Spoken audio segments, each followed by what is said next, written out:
सियासत परसेप्शन का खेल है। लोकतंत्र में जनता आपके काम को याद रखे ना रखे, आपकी जुबान को हमेशा याद रखती है।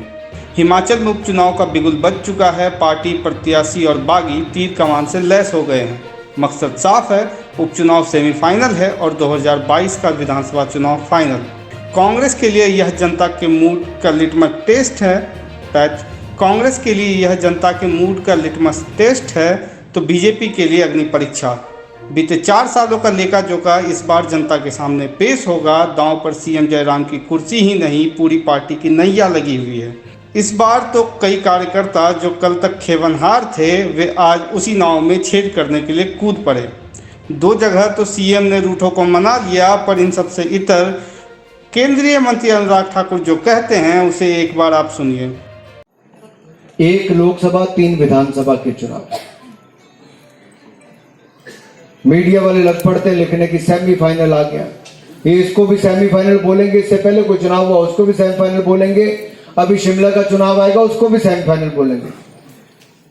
मुझे तो अच्छे कहीं नहीं समझ लगे सेमीफाइनल हुए कितने करें।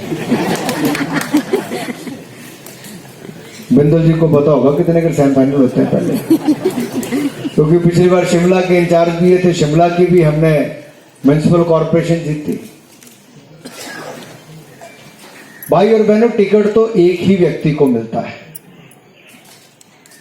विधायक का हो, जिला परिषद का हो, पंचायत का हो, मुख्यमंत्री का पद हो, मंत्री का पद हो, मंत्री ज्यादा हो सकते हैं लेकिन मुख्यमंत्री का हो या प्रधानमंत्री का।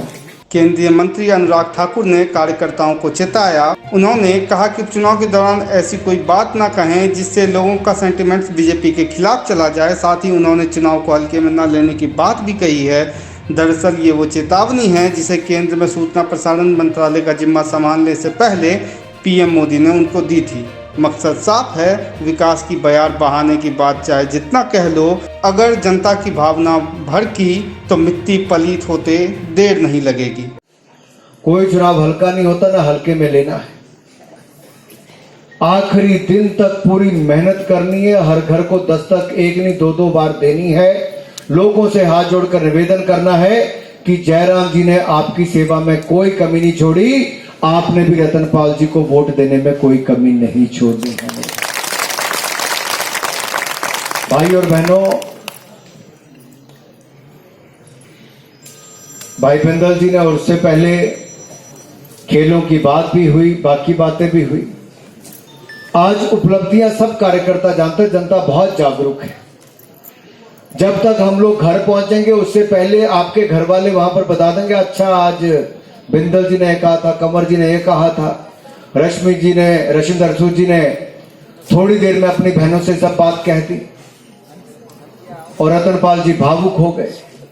ये मीडिया की हाईलाइट कल बनेगी, लेकिन आज घर घर तक ये जो आपने अपने फोन ऑन किए इससे खबर पहुंच चुकी होगी।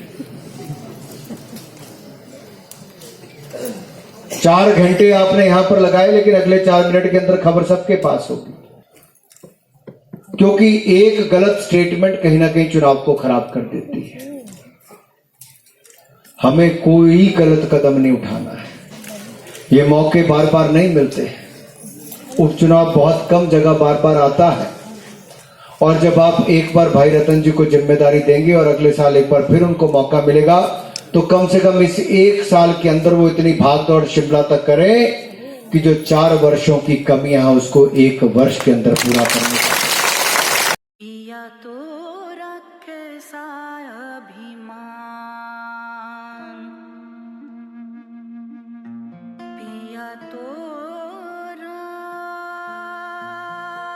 बीती यादों से नाता सहेजना सीखा,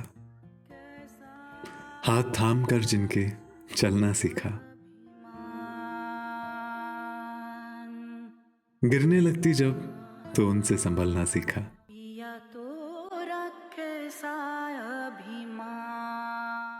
उनकी डांट से खुद को तराशना सीखा।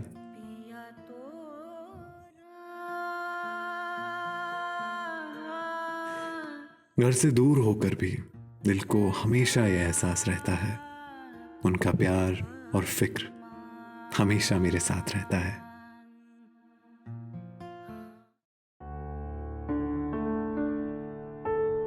भूषण ज्वेलर्स, अनमोल रिश्तों के लिए।